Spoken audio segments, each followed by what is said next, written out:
you go. Okay, notice it's coming to you late, but it was a lot going on Wednesday and then Thursday and then Friday. So I was like, hey, it's Saturday and I'm just laying on the couch. Let me get up and make this video. So this is part one of my review of Black Ink Crew. This one is going to be called, I don't know what I should call this. It was just so much going on in this first part. I guess who's back? Full of fuckery. Because I'm not cussing. Anywho, this first part, what we're going to talk about is the new shop. First off, I'm not hating on nobody. I'm glad that, let me move this camera back. Not hating on nobody. I'm glad that people are able to open up businesses, especially as African Americans, especially men, black men. Great to see them. My issue is, can we stop acting like we're leaving out the hood when we're not leaving out the hood? Now, I'm from Jersey, okay? And I've been to Harlem a couple of times. So when I heard where he had the shop at, it was ringing in my ear, and I was like, 125th. And then the other shop is at 113th. Like, what? That's Mark. I'm like, isn't that Malcolm X Boulevard? Like, wait a minute, I'm confused.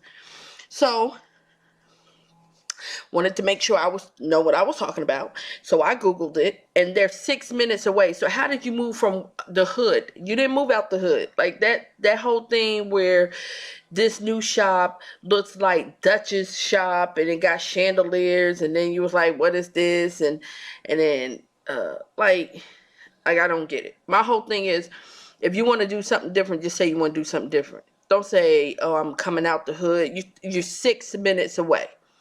6 minutes away. So you just went up the street, like literally went up the block and around the corner. Like, that doesn't make sense. But the new shop is nice. He has some new people. I forgot what the guy's name. There's a grown woman on there named Miss Kitty. Now, here's my thing. Okay, so a lot of people with different nicknames, and that's beautiful. Okay, that's wonderful. You have nicknames. Excuse me, y'all. I just washed my hair. But I am not calling no grown woman Miss Kitty. I just realized, excuse me, I'm sorry. I gotta do something with this hair. Because I'm looking like Sideshow Bob from The Simpsons. That's not cool. You don't want to be known as a cartoon character that had went crazy. Okay? Sideshow Bob had kidnapped people, Krusty the Clown, and all of that. I don't know if this looked better, but I'm just going to get that curl from the front of my head because I was looking like Sideshow Bob. That wasn't cool. Scaring the hell out of myself. The glare from the light is hurting my eyes. Hit my glasses. But anyway, so that's with 125th. Now, at the old Black Ink, what am I going to call it?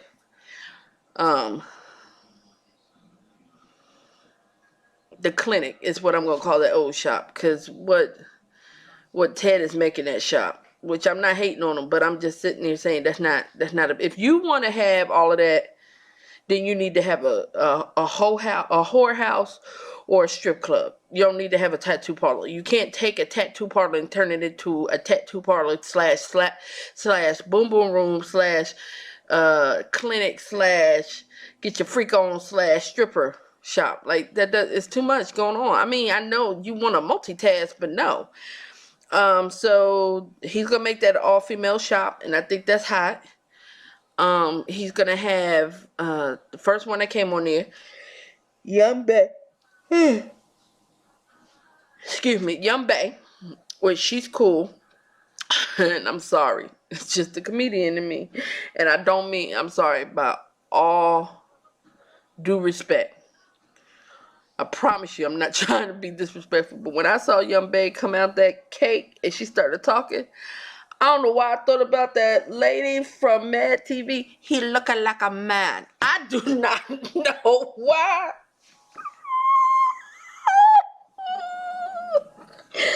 Oh, I'm gonna get slapped for that. When I tell you, when she came out that cake, I just saw her saying, Yo, it's Young Bay. She looking like a man.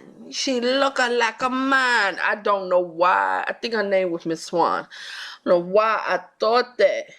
Oh, that's so wrong. My mind was thinking that, but I'm sorry. I digress. But she came out. She's from Korea. Um, and she's an immigrant. Well, she said how her background about being an immigrant and coming to this country, how she had to fight and survive and all of that, and it's cool. And y'all might have seen like a little telling like report or something on the blogs about her using the N word. And let me tell you something about the N word. I don't like anybody using the N word. Nobody, not even black people. So if someone from another race uses it, the same way I feel seeing black people saying it, the same way I feel when someone else is saying it. So I just don't like it. So either way, y'all can read on that.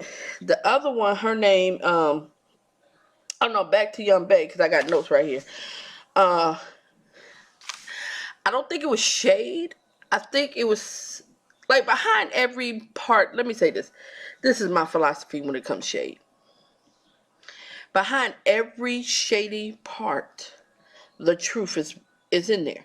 If you move some of them shady, like if you have a shady tree and the leaves are giving you all the shade, but if you move it just a little bit, you'll see the truth is in while you're underneath that tree. You're trying to cool off. There's some truth in that. When she says she does a lot of cover up for that shop, I said, "Oh Lord Jesus!" And it was like she's throwing shade. She being shady. No, she's telling the truth. Okay, let's be truthful. Black ink in New York, the tattoos are not that hot. Like there've been reports of people getting infections, people suing them. We remember Ish when he was sitting there and had his dyslexia was taking effect and his coke out mind and drinking and being drugged up and high as I don't know what, misspelling words on tattoos. So yeah, do I believe she did cover ups? Absolutely. Absolutely. That's not shade. That's not shade. That's the truth. Y'all tattoos was whack. I've known people who had went to the blogs and was talking about their tattoos and how they went there, how they was waiting and nobody showed up. Like, let's be truthful. So I didn't take that at being shady. I thought it was commendable for her to come out and say she had left. I think she said she left at the age of 22 due to abuse or whatever. And I thought it was commendable to be a young woman to leave your country, leave what you're familiar with, and to come to another land and just hustle to get where you at. And I commend her for all of that. That is something that's admirable. And they don't really show females that do that, that actually are using and hustling with their mind and not so much their body. And she's a pretty girl. Of course, Ted loves it, but Ted loves any female with a nice body and a pretty face, like any man would. But I'm just saying, Ted need to just dip his penis in some peroxide and clean it all out, because I bet you it'll fizz up. I'm gonna need him, which is amazing to me. As much as Ted is down and he ain't got no kids, like, Ish need to take some lessons from him. He ain't got none. Then the next one, that I'm going to talk about is from 125th Kit, because I'm not calling her Miss Kitty. I'm not calling no grown woman Miss Kitty. The thing I don't understand about her, what is a brand ambassador? I don't understand what you're doing for the brand, but maybe it's going to show later on.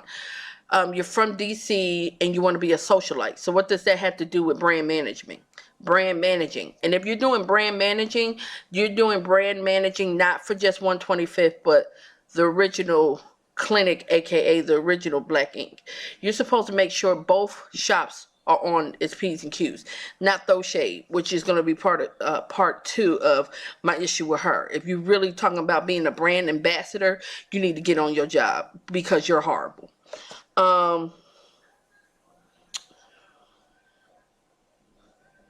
Let's see here.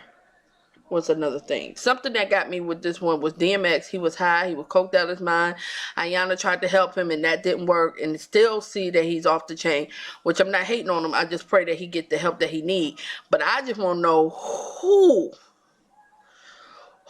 is this last woman that had his 15th child? Now, Ladies,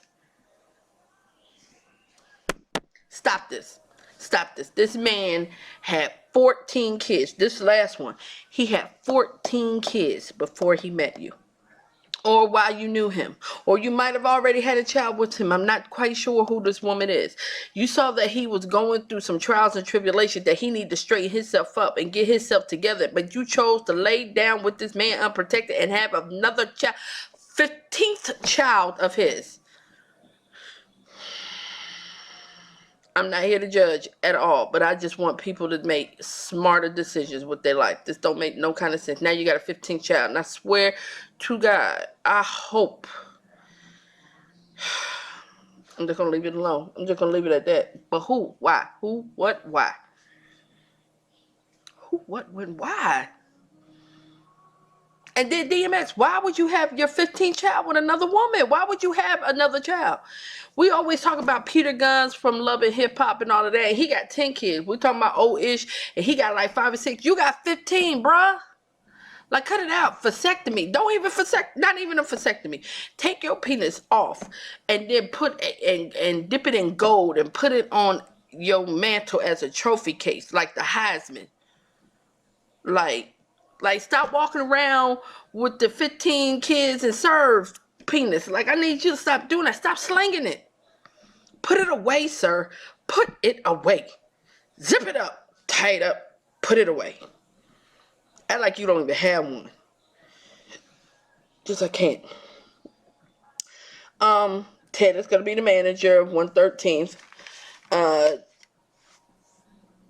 Duchess, being a hater, she hopes that Ted fails, which to me is horrible, because if you wish your fiance at the time cousin to fail, that means the shop is going to fail. In turn, your man is going to fail. So you shouldn't want him to fail. You should do your best to help Ted out with it. Like, what type of person are you if you're sitting there like, oh, I hope he failed? No, I hope you don't fail. Like, that's when you can make amends and say, hey, you know what? I hope you don't fail. I hope everything's successful so we can all keep getting this money together as a family. Why would you want him to fail? Like, and then the side eye she was giving him, I was like, I'm so done with her. I can't. Mel is pregnant, which she's already had the baby. She had to cut back her hours because of her pregnancy, which is cool. It was going good, and then Ted added a stripper pole. He cut a hole in the ceiling and added a stripper pole.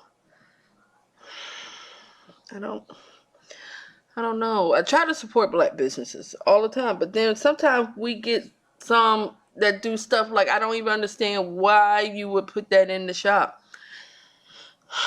Okay, just go. And you did it because it's an all-female tattoo shop. Like, stop overly sexualizing women and take women as face value as being pretty to get men in the shop, but stop sexualizing them all the time. That gets on my nerve. I did laugh when Scott said, yes, let's have all these female tattoo artists in here so we can all have our periods at the same time. Now, that's one thing you don't want to do, is have your periods all at the same time. Because there's a couple of my coworkers, and we are in sync. And when I tell you, them heifers, and don't let somebody come early and knock somebody else off their routine. We'd be about to fight each other. It's ridiculous. And the men that we work with, I pray for them, because I know they go through trials and tribulation with us, because we about to just kill each other. So I wouldn't want to see that in the shop. And then Ted's calling it Ted's Playhouse. I don't like that. Trying to think what else happened on this first episode. Let's see here. Let's see here. What I did think was stupid is that they really wanted us to believe that Young Bae didn't know who Caesar was. Like, they really wanted us to believe that she didn't know who he was when he came there. And then what gets on my nerve is him and his power ego tripping self with the whole thing. I can either make or break you. You can't make or break nobody. You can possibly let her leave your shop, but you can't make or break nobody. You can't do that, for the simple fact of the matter that your reputation for your shop. I've asked some of my family members that stays in the Bronx, that stay in Harlem and all of that, would they go to that shop? And they was like, absolutely not. Absolutely not. They wouldn't go to that shop. So you can't make or break anybody. Worry about making a better reputation for your shop. Worry about staying afloat for both shops. Like, worry about that. Stop trying to sit here and threaten people the same way you did Mel when she first came there. I didn't like that. So that was it. Donna did come and show, you know, what was going on with her and Max, which I'm going to touch base on that in the second part, because the second part to me was more on an emotional level, and this one was more of the introduction, which I'm glad that is back. But y'all stay tuned for part 2 of Black Ink's Crew.